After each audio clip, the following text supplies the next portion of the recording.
passado com a seguinte questão: por que Jesus orou?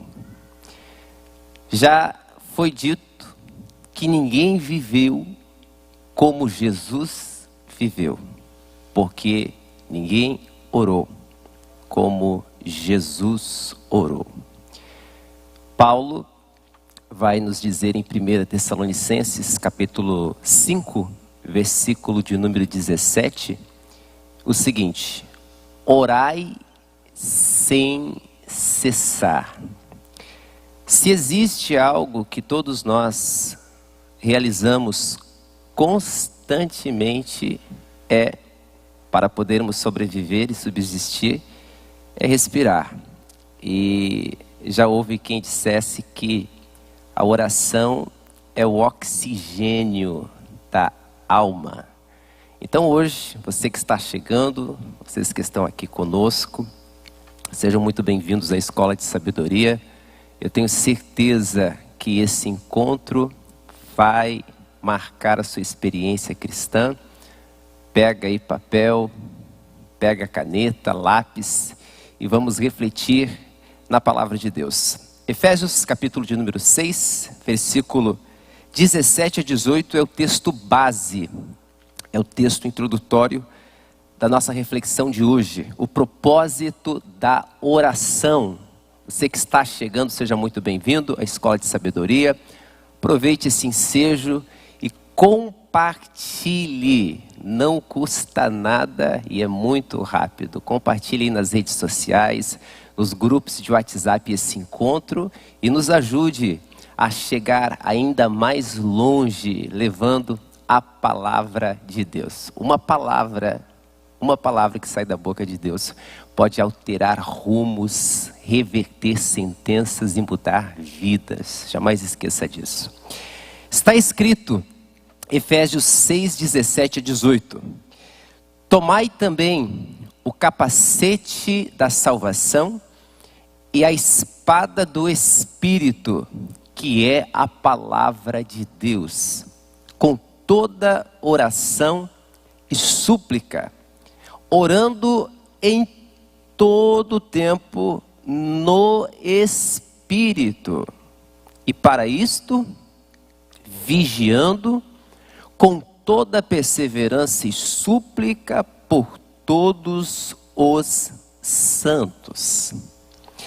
É óbvio que esse texto que nós acabamos de ler, assim como tantos outros textos, merecem uma hermenêutica para que possamos compreender o que significa orar em todo tempo no Espírito. Veja que interessante.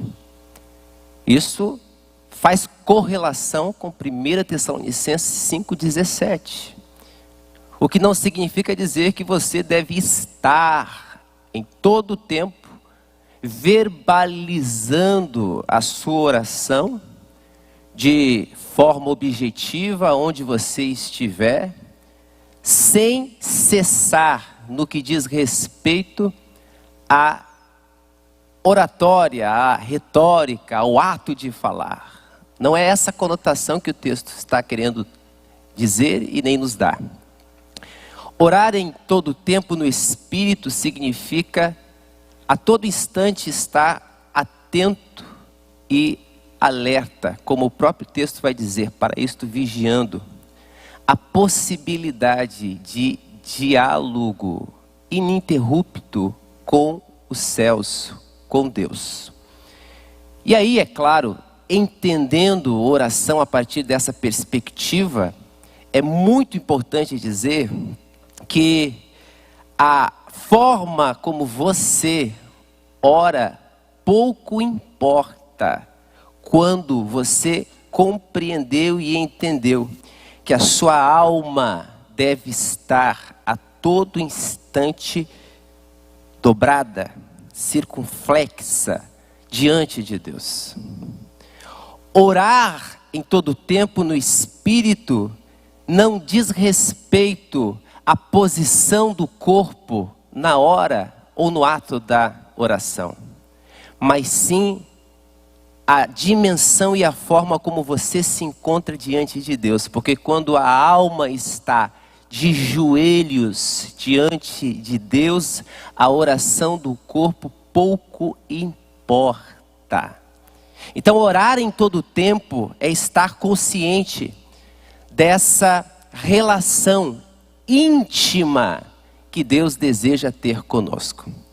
E aí, é necessário destacar que quando a gente analisa a oração, não apenas na perspectiva cristã, mas como um fenômeno existencial, a gente vai entender que a oração, ela se faz presente em muitas expressões traditivas e religiosas. Como destacado, a oração é um fenômeno universal. No entanto, há diferenças genuínas e irredutíveis entre os seus vários tipos.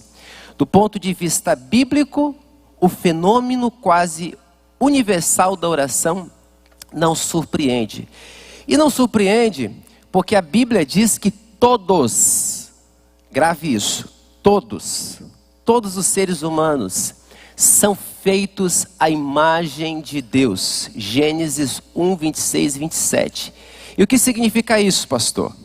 Significa que portar a imagem de Deus significa que somos criados para refletir Deus e com Ele nos relacionar. Ou seja, quando nós lemos na Escritura que nós somos seres espirituais, 1 Tessalonicenses 5, o apóstolo Paulo vai dizer no versículo 23 o seguinte: e o mesmo Deus de paz o santifique em tudo, espírito, alma e corpo, estejam íntegros e irrepreensíveis até a vinda do Senhor. A comunicação de Deus conosco se dá através do Espírito, razão e motivo pelo qual o apóstolo Paulo vai dizer que no passado e em outrora nós estávamos mortos em nossos delitos e pecados, porém fomos vivificados no Espírito. Então perceba a importância do Espírito humano e dessa relação que Deus quer ter conosco. No século XVI, o reformador João Calvino, ele escreveu que o homem, ele reflete a imagem de Deus, e o termo que ele utilizou é divinatis sensum, ou seja, o senso da divindade que todos os seres humanos possuem. Não é sem motivos que Teilhard de Chardin vai dizer que nós não somos seres humanos. Preste atenção nisso. Nós não somos seres humanos vivendo uma experiência espiritual, mas somos seres espirituais vivendo uma experiência humana. Nós somos seres trinos, nós somos seres pneumopsicomatológicos. Uma palavra bem bacana para você falar assim 3 vezes bem rápido e a pessoa já ficar com aquela impressão de que você foi batizado com o Espírito Santo. Falou 3 vezes rapidinho, não há dúvidas de que você está batizado com o fenômeno que nós chamamos de glossolalia. Então veja, somos seres espirituais. E aí, gente, existe dentro da mente humana, por instinto natural, na verdade, uma consciência da divindade. Portanto, a semente do divino está plantada em nós. O teólogo suíço neo-ortodoxo Karl Barth chama isso de nossa ânsia incurável por Deus. É por isso que o homem pode andar, fugir, correr da presença de Deus. Mas uma hora ele vai ter que entregar os pontos, como disse C.S. Lewis, e reconhecer que Deus é Deus. Como lembrou Dostoiévski, há um gap, um buraco, um vazio existencial dentro do coração humano. E só Deus pode preencher. Eu já contei aqui a parábola do camponês e da princesa. Eu acho que vale a pena lembrar para aqueles que estão conosco aqui e em casa nos acompanhando. Uma parábola contada pelos rabinos, que eles contam que um certo camponês desposou uma princesa e ele se esforçava em dar à princesa tudo aquilo que de melhor ele tinha e podia.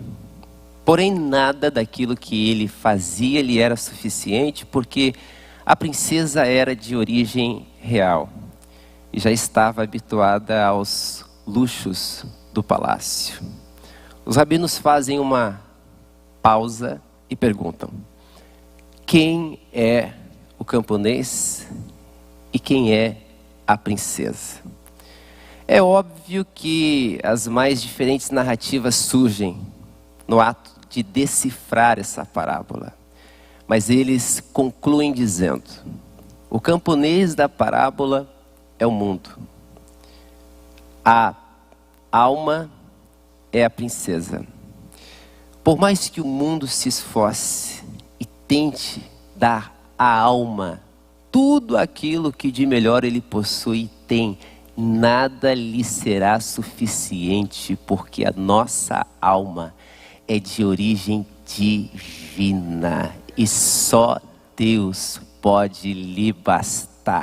Então, quando a gente entende isso, faz sentido as palavras de John Calvino: sensum divinatis, divinatis sensum, ou aquilo que Karl Barth vai falar ou vai chamar de ânsia incurável por Deus. Eu não sei vocês, mas a minha alma tem fome e sede de Deus. Quantos têm fome e sede de Deus? Digam graças a Deus. Eclesiastes 3:11 diz que Deus tudo fez formoso ao seu tempo e também pôs a eternidade no coração do homem. O eterno, veja bem, difere do perpétuo. O eterno difere do perpétuo. Deus é eterno. Você e eu somos perpétuos. Eternidade é aquilo que transcende qualquer datação cronológica. Não tem início, nem meio e nem fim. Deus, por exemplo, é eterno e esse é um dos seus atributos. Eu e você não somos eternos, porque se fôssemos, seríamos Deus. Nós somos perpétuos.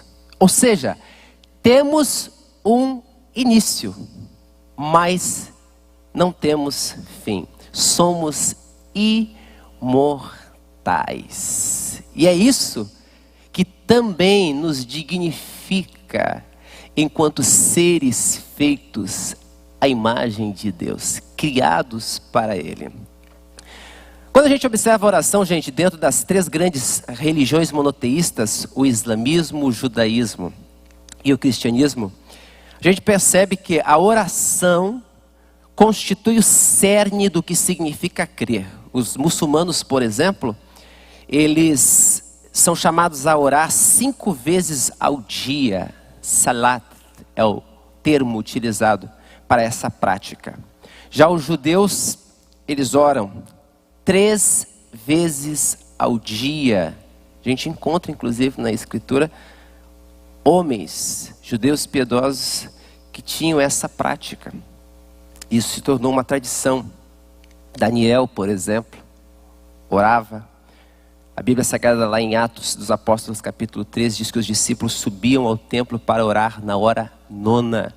Então, era uma prática entre os judeus, orar 3 vezes ao dia. Quantas vezes você ora por dia? Os muçulmanos oram 5. Os judeus oram 3. não me responda. Não me responda porque já já você vai perceber que oração não é apenas uma prática cristã ou um exercício de devocionalidade própria daqueles que reconhecem Jesus como Senhor. Bom, é evidente, gente, como destacado, que a oração ela não está restrita apenas às religiões monoteístas. Os budistas usam rodas de oração que lançam pedidos de compaixão à atmosfera a fim de entrelaçar o espiritual e o natural, no afã de aliviar o sofrimento e liberar a bondade. Já os hindus, embora possam orar pedindo ajuda ou paz mundial a qualquer um de seus muitos deuses, para eles a oração tem como objetivo final a união com o Ser Supremo. Veja, esse é o entendimento deles. A união com Brahma e o escape dos ciclos de reencarnação, porque há uma cosmovisão religiosa completamente diferente da que o homem ocidental possui.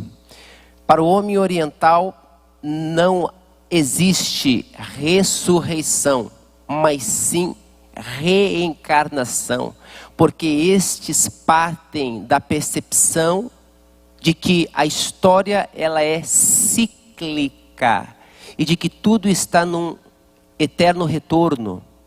Já nós, ocidentais, entendemos à luz da palavra de Deus que a história ela é linear. Ela tem um início, porque a Terra foi criada, e aí a gente vai entender daqui a pouquinho por que nós não nos relacionamos com um ser impessoal como estes creem, mas com um Deus pessoal. Então nós entendemos que a história é linear. E nessa cosmovisão cabe, obviamente, a ressurreição.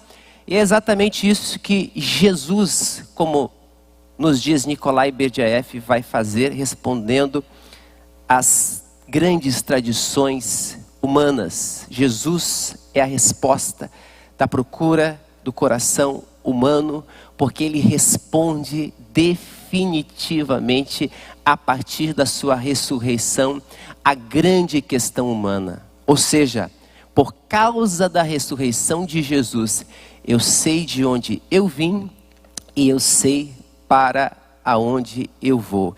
E é por essa razão que nós não cremos em reencarnação, como alguns mestres espirituais e algumas religiões ensinam. Porque se reencarnação fosse um fato divino, Jesus teria reencarnado e não ressuscitado.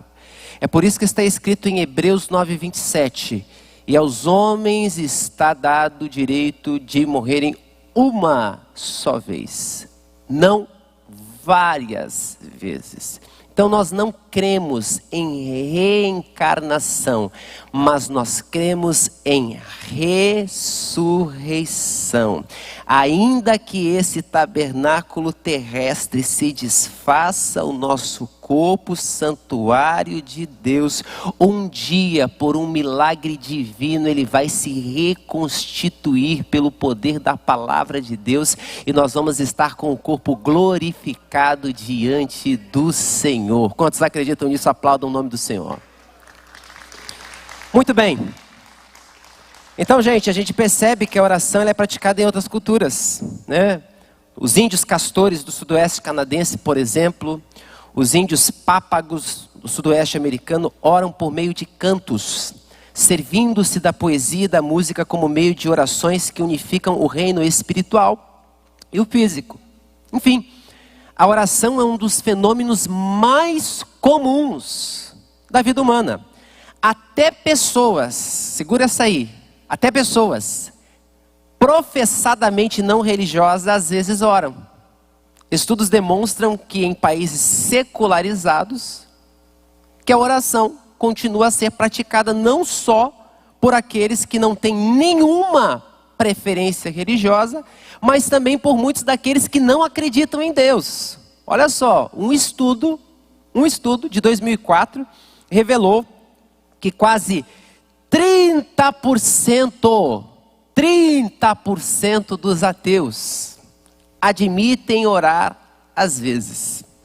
E outro verificou que 17% das pessoas que afirmam não crer em Deus oram com regularidade. Ou seja, existem ateus que oram. Diga ui, ui, ui. Oram muito mais do que muitos cristãos. Veja. Se a gente for observar, e no próximo encontro o professor Vitor vai estar falando sobre isso, a oração na perspectiva psicológica, e por que não dizer também psicoanalítica. A oração, ela é salugênica. Os benefícios da oração são inúmeros. É psicoterápico orar.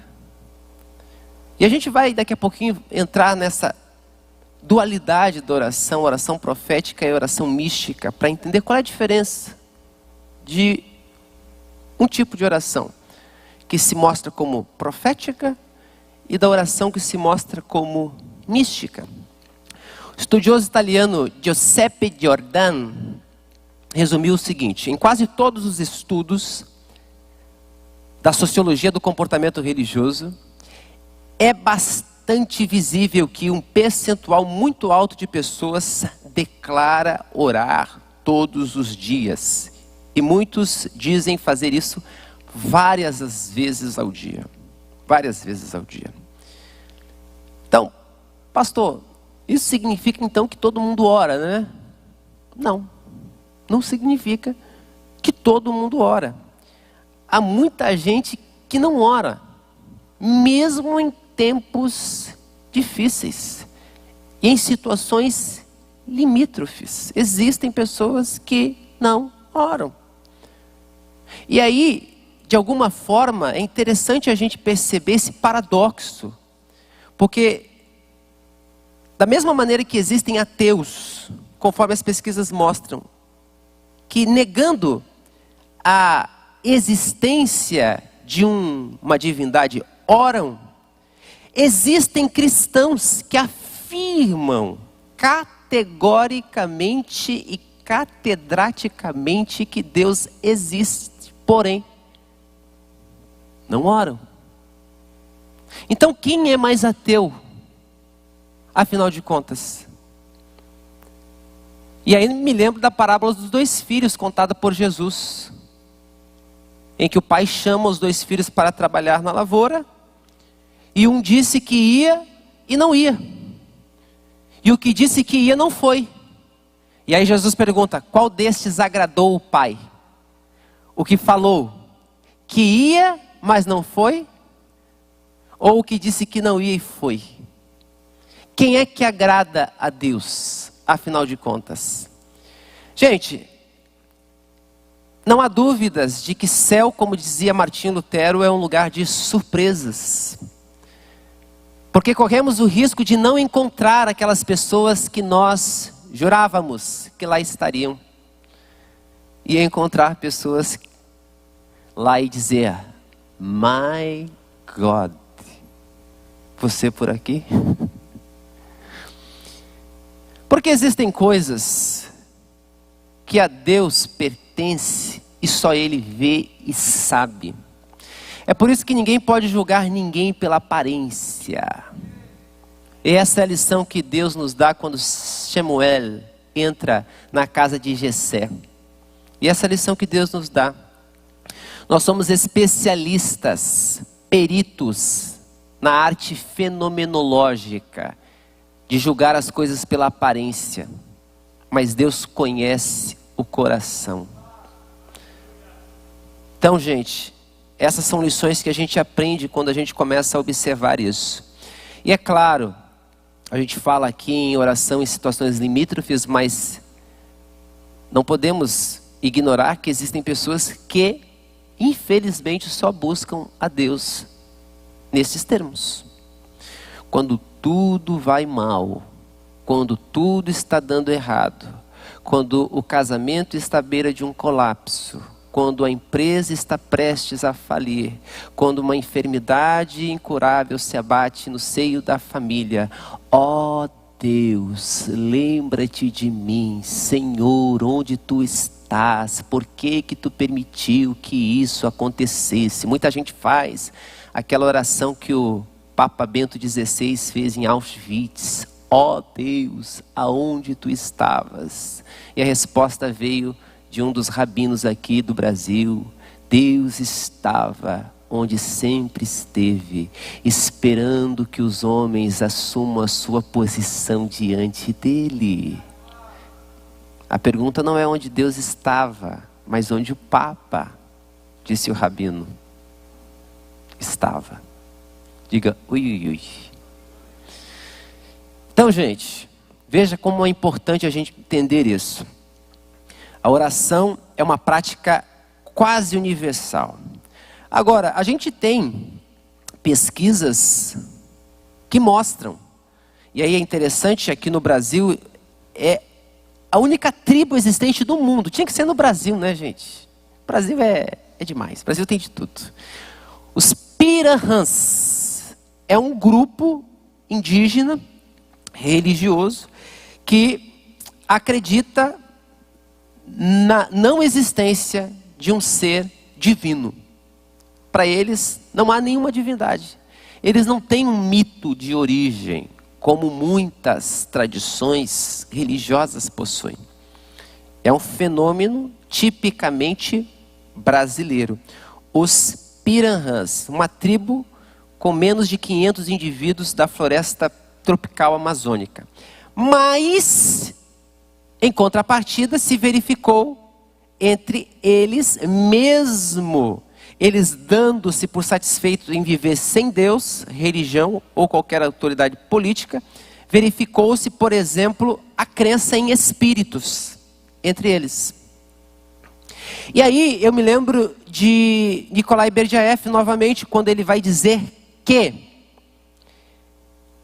o que existe são sistemas ateus, mas inexiste civilizações ateias.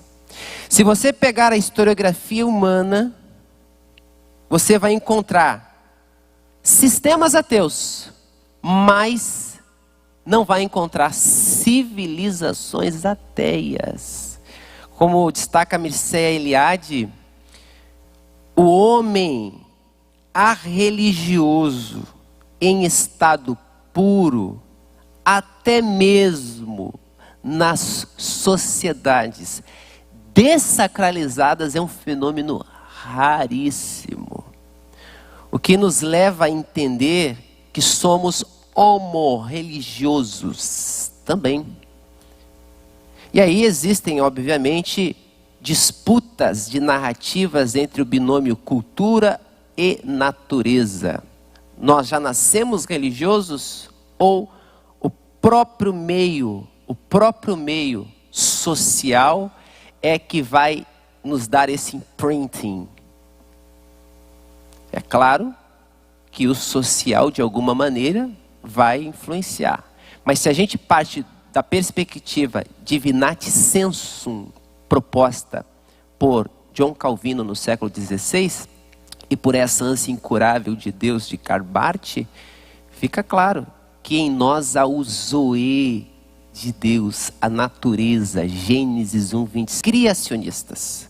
Nós entendemos que fomos criados à imagem e semelhança de Deus. Então nós temos uma coisa que os animais não têm. O quê? Religião. Você nunca vai encontrar um grupo de lobos acendendo velas e cultuando seres divinos. E não existe. Agora, os totens, conforme propõe Emily Durkheim, numa obra chamada Formas Elementares da Vida Religiosa, ele vai mostrar que o ser humano sempre teve esse afã. E isso lembra um pouco os gregos, como propõe Mircea Eliade, quando ele vai falar dos deuses como potências e não pessoas, porque essa é a distinção entre a fé cristã e o mito grego. Para os gregos, os deuses são potências. Para nós cristãos, Deus é uma pessoa. E uma pessoa que quer se relacionar todos os dias conosco. Diga graças a Deus. Então, é muito importante a gente entender que oração é, de algum modo, gente, uma prática de relacionamento. Nós encontramos, por exemplo, estudiosos da oração. Entre os primeiros teóricos modernos da oração se encontram Edward Taylor, James Fraser, autor, da famosa obra O Ramo de Ouro, Sigmund Freud. Todos eles usaram uma espécie de modelo darwiniano que via a oração como um modo de os seres humanos se adaptarem ao ambiente para controlar as forças da natureza, sendo seu principal traço o pensamento mágico infantil. E aqui entra uma lição muito interessante que a gente extrai da própria escritura, o testamentária, quando Jesus está indo para Jerusalém. Os samaritanos se mostram inóspitos, porque Jesus está com o semblante de quem vai para Jerusalém. A porta é fechada no seu rosto. Prontamente Tiago e João perguntaram: Senhor, vamos fazer aquela oração pentecostal de fogo, aleluia, para que eles sejam fritados, que nem Elias fez quando os capitães foram ao encontro dele, e ele disse: se eu sou homem de Deus, que caia fogo do céu. Gente, eu tenho falado aqui, para que macumba? Para que macumba, gente, com esse tipo de oração precatória? Porque você não sabe contra quem você se levantou. Porque eu sou o ungido do Senhor. Eu vou fazer uma campanha de 7 dias no monte, jejum e oração, e quem se levantou contra a minha vida vai ficar tetraplégico. Aliás, a última que se levantou contra mim, os cabelos da cabeça despencaram todinhos. Então, meus irmãos, Jesus olha para os discípulos quando eles falam isso: vamos orar para que caia fogo do céu e consuma os samaritanos. Jesus, estupefato, não acredita. Ele para e diz: de que espírito sois vós? O Filho do Homem não veio para matar a alma do homem, mas para salvá-la, para redimi-la. Então esse tipo de percepção a respeito da oração mágica, de alteração dos ambientes, de manipulação da realidade, para Jesus é infundada. Porque oração não serve para você pedir o mal para o outro. Eu vou orar e ela vai se separar. Gente, vou dizer uma coisa para vocês. A gente pensa que isso existe só em Nárnia. Não, pastor, isso aí existe lá. Cá não. Mas infelizmente existem pessoas que ainda não entenderam o propósito da oração. Título do encontro de hoje. E Jesus aqui vai olhar para os discípulos e vai corrigir isso. Então é preciso uma mudança, metanous, de mentalidade a respeito da oração. Existem muitos cristãos equivocados no que diz respeito à oração, gente. Muito equívoco. Muito equívoco. Percepções completamente antibíblicas do que de fato seja a oração. É por isso que muita gente pede, pede, pede e não recebe, porque pede mal. E aqui nós encontramos em Tiago e João um exemplo emblemático de pessoas que ainda não entenderam, mesmo andando com Jesus. Porque ainda não eram convertidos. Esse é o resquício da religiosidade, que nada tem a ver com espiritualidade. Nada tem a ver com religiosidade. Vamos separar habeas corpus de corpus Christi, gente. Há uma diferença entre veneziano e venezuelano. Não confunda as coisas. E a gente percebe claramente isso aqui. E aí, é interessante que não só Fraser, Freud ou Edward Taylor, mas Jung, no início do século XX, ele percebia a oração como uma experiência de um voltar-se para dentro. Como algo mais interno e não algo que se estende para fora. E isso, é claro, também se deve aos seus estudos sobre a tradição oriental. Até porque essa é a percepção dos orientais, da oração como algo mais intimista.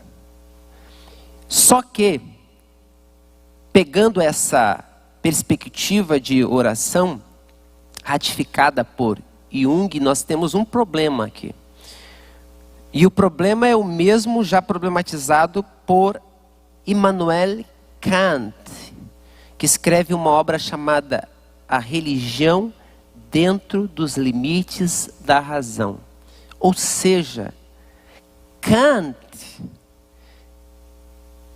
defendia a tese de um Deus apenas dentro e não fora. Dentro da razão. Ele cabe dentro dos limites da minha racionalidade. Bom, aí eu fico com Tertuliano.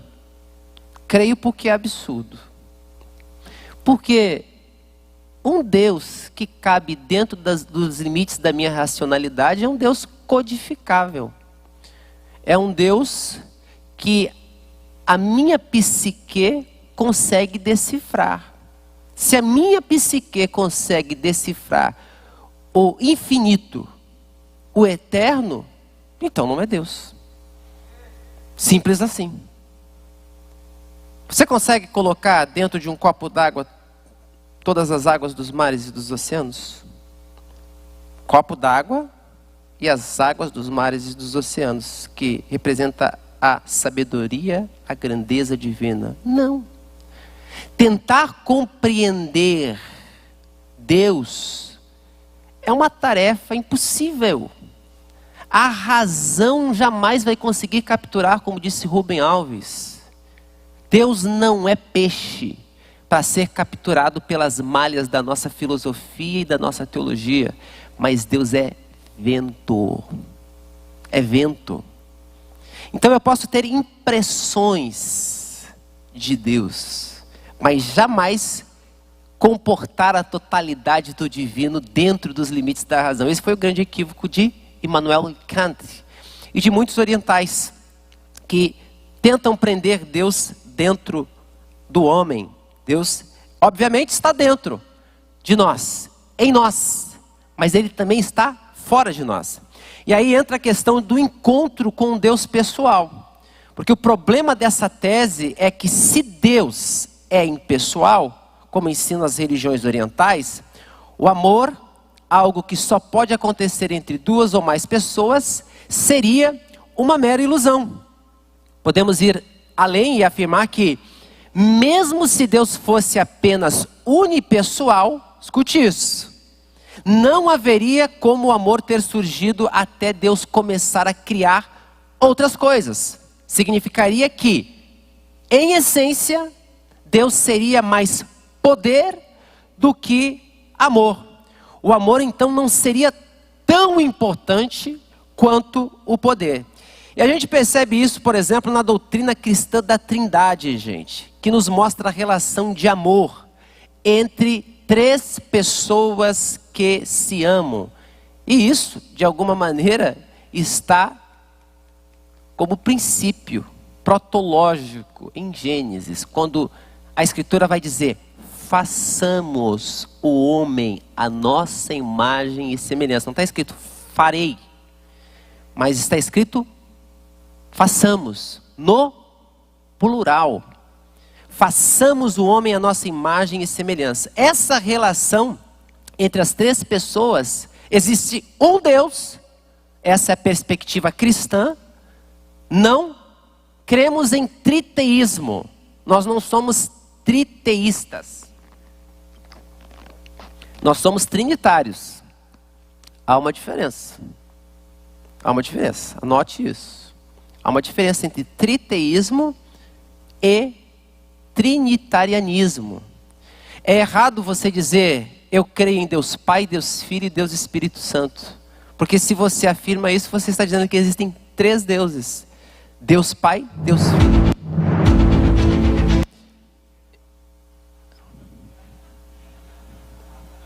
Veja. O que existe é um Deus em três pessoas: Deus Pai, Filho e Espírito Santo. É isso que a Escritura nos ensina.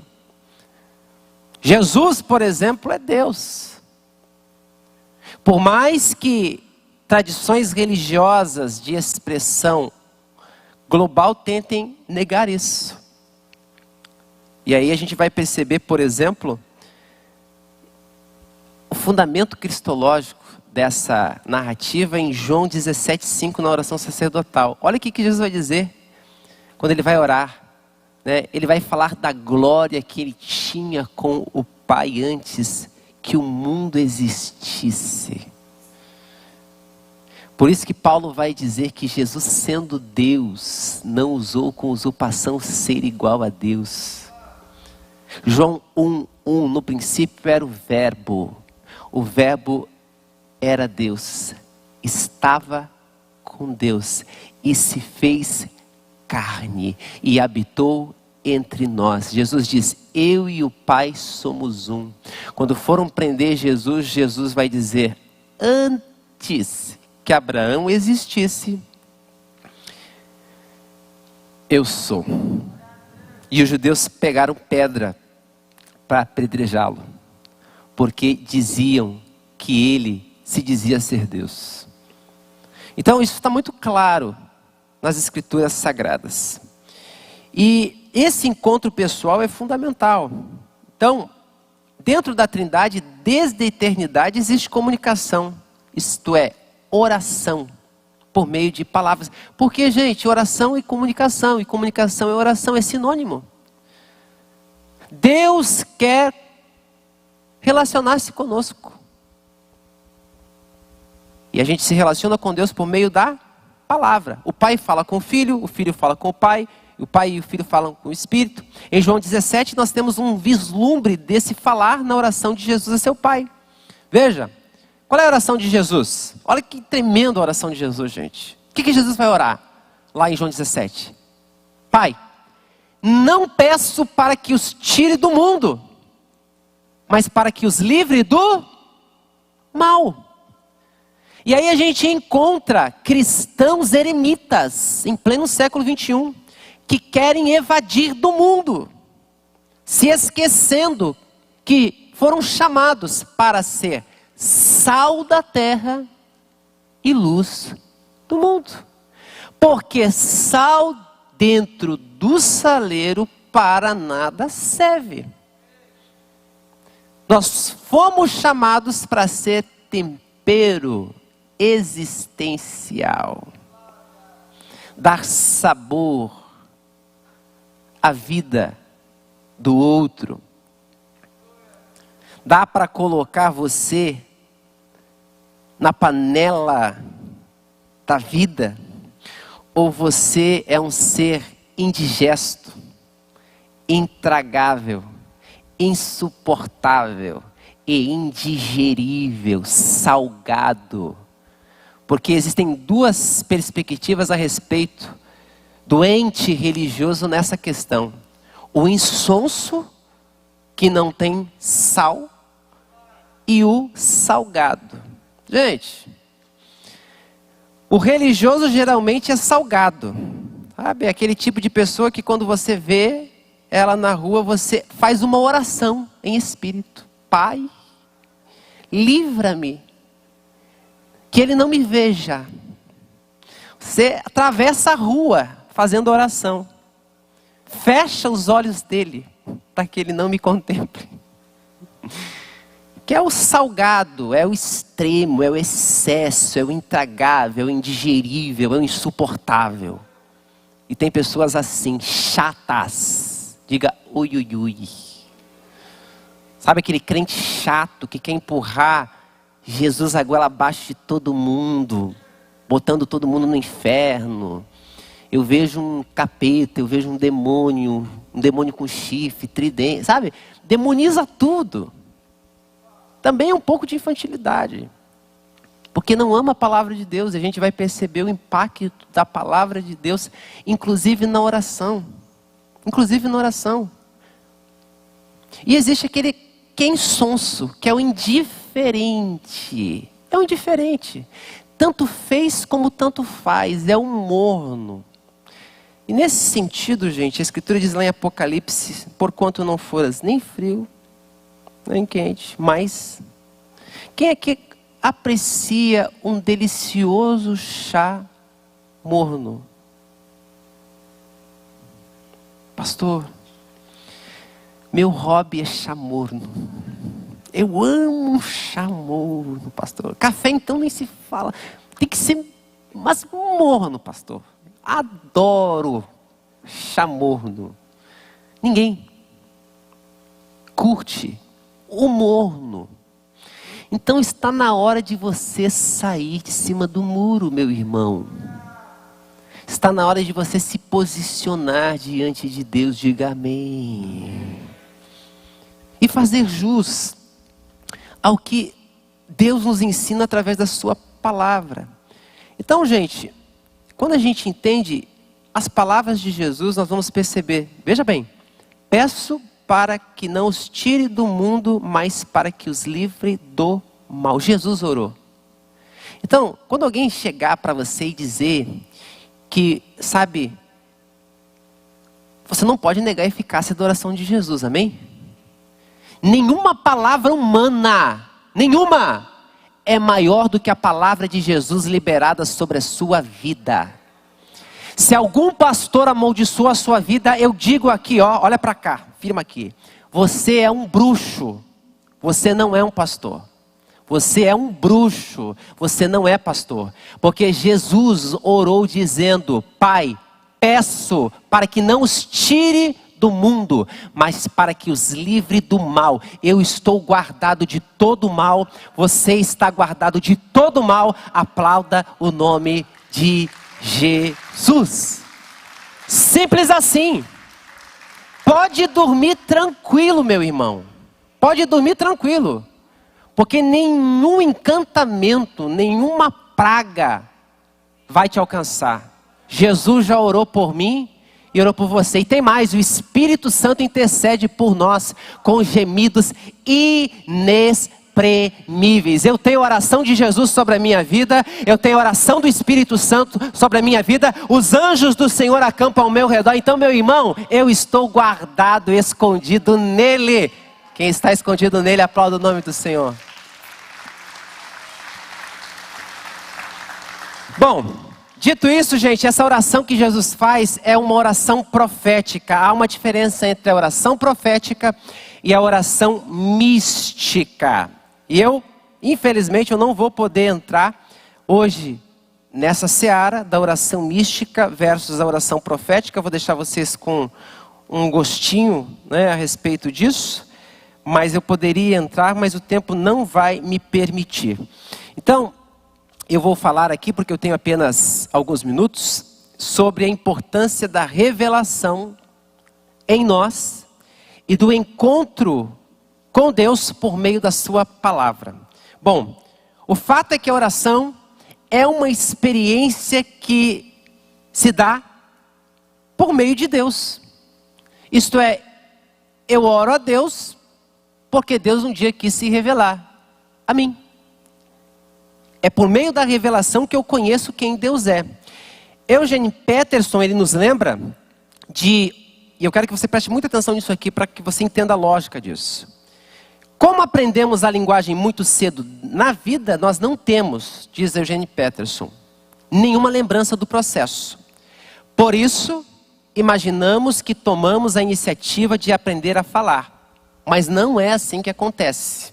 A linguagem nos é transmitida e nós só aprendemos à medida que a palavra a nós se dirige.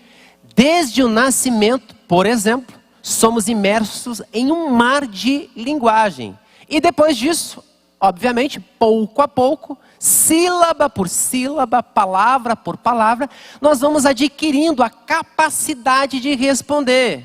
Mamãe, papai, mamadeira, cobertor, sim, não. E eu poderia, só nisso aqui a gente poderia fazer uma reflexão bem interessante a respeito da oração peticionária, sabe? Observando apenas o aspecto infantil, fazendo uma interface entre oração e adoração. Porque você já percebeu que a criança, o papai fica bobo, a mamãe fica boba. Ah, ele está me chamando, mamá, mamá. Não, gente, é comida. A criança quer comida. Ela saiu de um lugar quentinho, que era o seu ventre, mamãe. Ela não está te chamando mamãe. Ela está pedindo comida. E o papai, que está com aquele riso, uma chips, estendendo a mão. E a criança, papá, papá. Ai, ele está chamando meu nome, está me dizendo, não. Eu quero comida, eu quero comer. Quem gosta de comida, diga amém. Aleluia. Gente, é comida. Está pedindo, estou com fome. Tinha tudo, a comida chegava na hora certa, estava num lugar quentinho. E agora eu saí, é por isso que a gente chora. A gente chora só por causa disso, gente. A gente saiu de um lugar confortável. E agora começa a ouvir vozes estranhas. Vem cá, titio. Vem cá, titia. Ué, ué. Parece a Chiquinha chorando Chaves, né? Então é assim. E aí, a gente percebe que muitas vezes esse lado infantil ele emerge. A gente se relaciona com Deus só pedindo. Crente danoninho. Me dá, me dá, me dá. Não é errado pedir, gente. Até porque só recebe quem pede. Agora, a sua relação com Deus não pode ser uma relação de mendicância espiritual, como aquela do coxo na porta do templo Formosa. A gente chama isso de antropomorfismo. É quando você traz a forma divina para a sua. Você rebaixa a divindade de Deus, encaixando ele no seu modus vivendi. Deus é acima disso, gente. A gente percebe que a mudança de mentalidade desse coxo muda. Quando ele entra no templo, ele já não entra mais para pedir. Ele entra para adorar. Quantos vieram adorar ao Senhor nesta manhã? Aplaudam o nome do Senhor Jesus. Ele está ali pedindo esmola. E eu repito, Deus não tem esmola para a sua vida. Deus tem milagres. Diga amém. Às vezes a gente está na porta certa, mas com a mentalidade errada. A porta formosa não combina com esmola. Deus não tem esmola para você. Então seja um verdadeiro adorador, porque o Pai está à procura de verdadeiros adoradores que o adorem em espírito e em verdade. Então, gente, nenhuma dessas palavras foi a primeira palavra. Mamãe, papai, toda fala é em resposta a algo que nos foi dito para que assim repetíssemos e falássemos. Parafraseando, falamos apenas à medida que falaram conosco. Na prática da oração é fundamental reconhecer aquilo que foi denominado como a impressionante anterioridade das palavras de Deus às nossas orações. Ou seja, Esse princípio teológico tem consequências práticas. Significa que nossas orações devem brotar da imersão nas Escrituras. Ou seja, devemos imergir no mar da linguagem de Deus, a Bíblia, e aí ouvir e estudar as Escrituras para pensar, refletir, ponderar sobre elas, até que haja uma resposta em nosso coração e em nossa mente. E aí, gente, a gente vai perceber que a Bíblia, nesse quesito, não apresenta a arte da oração. Ela apresenta o Deus da oração. Há uma diferença. E eu sempre falo aqui, na Faculdade Teológica Mais de Cristo, quando a gente vai fazer alguns apontamentos relacionados a isso, de que antes de falar de Deus, melhor é falar com Deus. Você já viu que existem pessoas que falam muito de Deus, mas pouco com Ele? O que faz a diferença na nossa vida é uma vida de relacionamento. Daí, gente, a importância do conhecimento da palavra. No livro Words of Life, de Timothy Ward, Palavras de Vida, o autor argumenta que as palavras de Deus são idênticas aos seus atos. Da maneira que a gente se relaciona com a palavra se materializa em nós. É o poder da palavra em nós. Então isso se dá por meio de um diálogo, de uma comunicação. Eu oro falando com Deus e a palavra de Deus fala comigo. Diga graças a Deus. Vamos ficar de pé, meus irmãos e minhas irmãs. Eu vou ter que encerrar, mas eu encerro dizendo o seguinte. A palavra de Deus nos diz que Ana, sendo estéril, orou ao Senhor e tornou-se mãe de filhos. Deus derrotou o poderoso exército da Assíria em resposta à oração do rei Ezequias. E esse mesmo rei, ele foi curado de uma enfermidade mortal porque orou ao Senhor. Escute isso e leve para a vida. Pela oração, as promessas preciosas de Deus são realizadas, sendo a oração, no sentido pleno, a continuidade de uma conversa e de um relacionamento com Deus através do Espírito. Lembre-se, você foi criado para a eternidade. Você está na terra, mas você não é da terra. Você está no mundo, mas você não é do mundo. E foi isso que Jesus orou. Guarda-os, livra-os do mal, não os tire do mundo, porque muitas pessoas precisam e necessitam da minha e da sua vida. Eu tenho muitas experiências com Deus em oração. Quantos me acompanham nisso? Aleluia. Milagres de respostas de oração, incluindo salvação de familiares, pessoas que roubaram, por exemplo, na minha casa, né? Início da minha fé, nunca esqueço disso. Alguém entrou, roubou, e eu disse: mãe, eu vou orar, e quem roubou vai vir devolver. 3 horas depois, o ladrão estava batendo na porta de casa, dizendo: eu vim devolver.